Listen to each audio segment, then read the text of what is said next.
এটা হলো দুধ ব্যবসায়ী। এই মাতারি নিজের দুধে দুধ দেখায় লাইসেন্স প্রাপ্ত ম্যাগিতে পরিণত হইতাছে।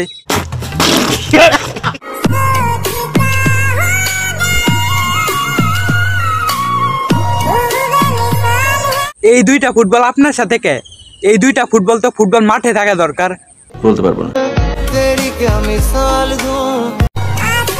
আপনার এই পাবলিক প্লেসে নিজের ফুটবল দুইটা শু করাইতেছেন, এতে কিন্তু আপনার মোটেও পাপ হবে না। কেন? এতে পাপ হবে আপনার মা বাবার। বিষয়টা একটু ব্যাখ্যা করবেন? কারণ আপনার মা বাবা আপনাকে সঠিক শিক্ষা দিতে পারে নাই। তোর কপালে জুতার বাড়ি হারামি।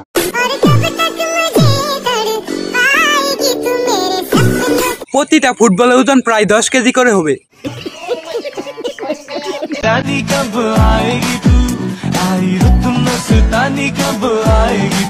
আবার শরীরে উন্না থাকা সত্ত্বেও উন্না গলায় দেওয়ার মানেটা কি হইলো? এটা কি ধরনের পাগলামি? মানে আপনাদের মতো সকল ম্যাগিদের লজ্জা শরম বুকে না গলায় আটকে থাকে। এটা হইলো বেটা, হইলো এটা।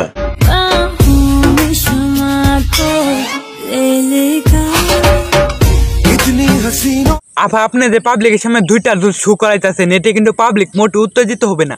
কেন? পাবলিকের রুচি এতটাও খারাপ না যে আপনার মধ্যে একটা গুলিস্তানে ম্যাগিরে দেখে উত্তেজিত হবে। সঠিক বলেছেন। আপনাদের তো গুলিস্তানে এভাবে বিক্রি করা হয়।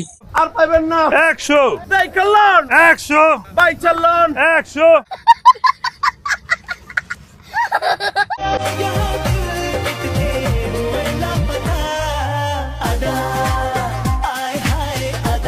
কিছু কিছু পোলাপান আছে যারা আপনার দেখে প্রতিদিন গিটার বাজায়। মানে এটা কোনো কথা? আপনার পরিবারের চরিত্র ছিল জনি সিং স্যার, মিয়া খলিফার মতো। বলেন কি?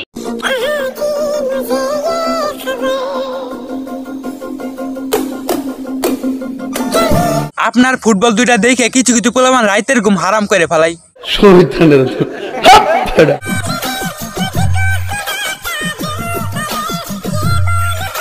আভা এখনো সময় আছে, ভালো হয়ে যান।